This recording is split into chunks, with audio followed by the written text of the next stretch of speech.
O sea que podríamos decir entonces que esa hipótesis tradicional que menciona de que ese autor de hecho que se le atribuye a Lucas no es Lucas, que es el mismo que elabora el Evangelio, y obviamente se sabe, es que de primera mano cuando usted lee Hechos desde el capítulo 1, lo compara con el final de Lucas, ya automáticamente allí se sabe que hay dos autores, porque bueno, vemos la ascensión de Jesús al finalizar el Evangelio de Lucas y vemos a un Jesús que asciende 40 días después, y hay una serie de relatos en el mismo capítulo 1 con el final de Hechos que ya automáticamente estamos hablando de dos autores. Sí, eso sin entrar en el detalle con la información que tenemos en los siguientes capítulos dentro de lo que es el libro de los Hechos, que es un tema muy interesante que me gustaría que usted algún día tocara. Pero eso algún día toquemos, pero ojo, porque esto te puede suscitar un montón de enemigos. El decir esto claramente va en contra del 99% de la investigación que dice que Lucas Hechos son obras de un mismo autor, que Hechos es la segunda parte y que ese mismo autor las escribió quizás mucho más pronto de lo que parece, mientras que lo que estás diciendo, claro, hablar de mitad del siglo segundo es lo que defienden Verbo y algunos otros, pero quizás sea demasiado. Basta con que digas en torno al 130 para que tu propuesta sea ya explosiva respecto a la autoría de Hechos. Y muchos se te echen encima diciendo, este señor está loco. Sí, de hecho, yo manejo más o menos una fecha por allí. El tema allí es el tema patrístico, ¿no? Y también el tema del canon de Marción, que no lo incluye dentro de su propuesta de elaboración de Corpus Paulino. Y también que utiliza también el texto de Lucas. Entonces, como Marción elabora su cuerpo paulino o su canon, más o menos entre 130 y 140, me parece, en lo conservador que he sido más bien con esa fecha, de aproximar a Hechos como un texto ya finalizado, o sea, digamos ya terminado, más o menos entre el año 140, 150, por eso lo ubico más o menos en un mediado del siglo II. Bien, no, no lo niego, yo no me atrevo, ciertamente yo no me atrevo a ponerlo a mediados del siglo II, pero a lo mejor es que no soy valiente. Hay un tema, cuando usted, por ejemplo, que creo que usted lo habrá revisado, en el Códice Sinaítico ocurre algo interesante y es dónde colocan ellos el libro de los Hechos. Lo colocan en un grupo de cartas universales. Y también, disculpe que me vaya otra vez al tema del libro de los Hechos, revisando los manuscritos, que lo he revisado por muchos años, nunca veo dentro de lo que es la evidencia antigua un libro de los Hechos junto con Lucas. O sea, nunca veo Lucas y Hechos juntos como que si realmente hubiesen sido en algún momento un solo tomo dividido en dos.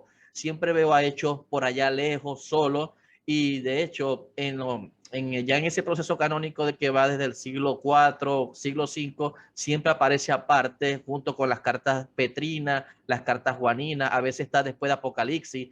O sea, queda como bien aislado y pareciera que esa estructura, más bien lo que está apuntando es que es hecho más bien es un texto universal y por eso lo colocan dentro de ese grupo de cartas. Sí, estoy de acuerdo en eso, que tiene una intención universal, por lo que dije antes, que es un libro de propaganda universal.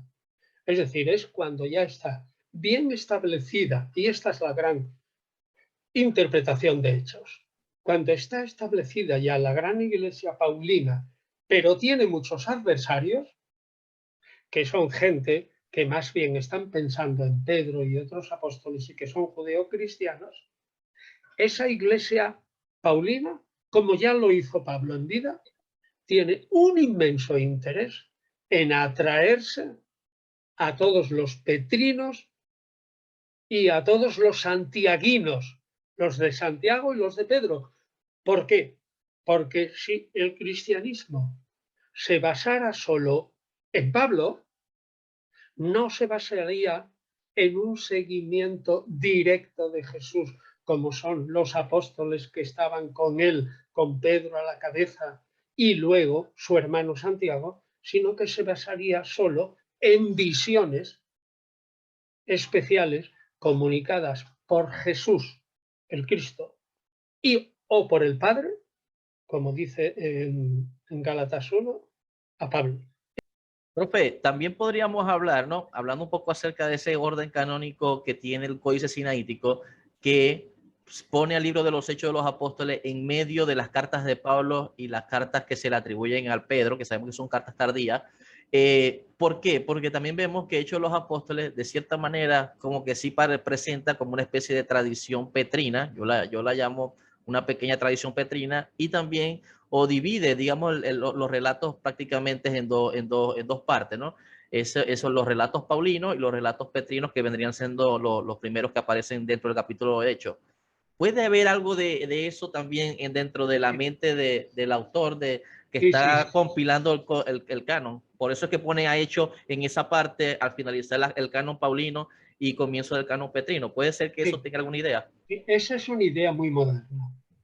La idea moderna es que uno de los argumentos o indicios para ver la formación del canon nos lo proporciona la estructura de los manuscritos antiguos, sobre todo papiros, que citan, cómo citan y dónde lo colocan.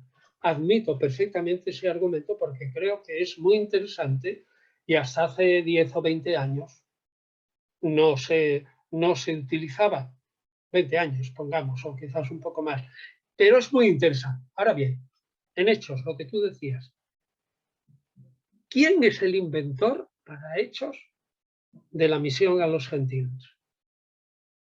Pedro, Sí, señor. capítulo 10. ¿Y quién habla? ¿Y qué Pablo habla como Pedro? Pues Pablo en el capítulo 13. Así es.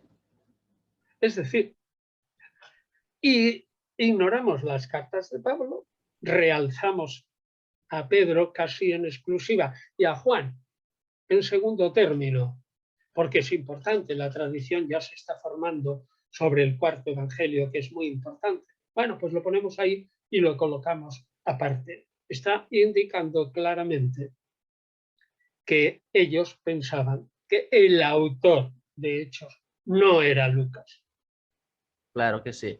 y Eh, que el eh, autor es un individuo que trata de mezclar y unir las figuras de un Pedro que inventa lo que inventó Pablo y un Pablo que habla como habla Pedro. Así es. Profe, una consulta. En el del libro de los Hechos de los Apóstoles del señor Fitzmayer, él menciona ahí en el libro de los Hechos que el capítulo 1, que el libro originalmente pudo haber sido el capítulo 2, o sea, de lo que se recoge desde lo que es el Pentecostés en adelante, y que ese capítulo 1 es un añadido junto con los primeros capítulos también de Lucas. Por eso es que también pareciera que tienen como que cierta conexión el tema de la dedicación a Teófilo que aparece en Lucas, como la que aparece en Hechos, como añadidos posteriores para poder de alguna forma asociar al autor de Lucas o el autor Lucas con el libro de los Hechos de los Apóstoles. Sí, es posible, ciertamente. Yo no he hecho ninguna bandera de ese argumento, no he hecho ninguna bandera, pero ciertamente es plausible. He hecho más bandera de Lucas 1:2 como un apuesto al resto de Lucas, y es difícil, ¿eh? Porque el que lo hizo entreveró cosas en el capítulo 3 y pone la genealogía de Mateo en el capítulo 3, lo cual es una gran dificultad. O sea, el que lo hizo era más astuto en Lucas que el de Mateo. Sí, Y señor, entonces, totalmente, totalmente. en Hechos, bueno, pues es muy posible que el autor de Hechos intente, por una parte, marcar distancias, porque marca distancias claramente, bueno, es clarísimo. El comienzo de Hechos y lo de la ascensión, más contradictorio es imposible. Y eso lo ven hasta los ciegos. Bueno, pues sí, me gusta esa hipótesis, aunque yo no la he explicitado en ninguna parte. Sí, porque fíjese que también el autor Fitzmayer, que lo leí hace un tiempo, él también Pero menciona, Fitzmayer es muy tradicionalista en otras cosas. sí, es tradicionalista, pero hace algunos comentarios bien, me parece bien interesante. en cuanto a lo que es la autoría de hecho, y también menciona el tema de que el autor posiblemente también tenga alguna información, o por lo menos tenga información de primera mano de Josefo por las construcciones históricas que va recogiendo, ¿no? Por ejemplo, cuando habla acerca de la hambruna, cuando habla acerca de algunos personajes que aparecen dentro del libro de los Hechos, como los menciona, tal cual como los menciona Josefo, y pareciera que el cristianismo tiene una copia de Josefo para la época a cual estamos haciendo mención, más o menos entre 140 y 150. Pues sí, es posible también. También es posible y es una buena idea. Ciertamente Josefo fue recogido por los cristianos como algo importante, no por los judíos. O sea que sí, ciertamente es posible que al menos sí se retrasa la autoría de hechos y además se forma la idea de un hechos compuesto, además con unos añadidos de 1 o 2, es perfectamente plausible con ese retraso que una obra como las Antigüedades, compuesta en torno al 93-95 y que adquirió gran fama, pues que el autor haya tenido acceso a algunos datos. No lo niego, me parece bien.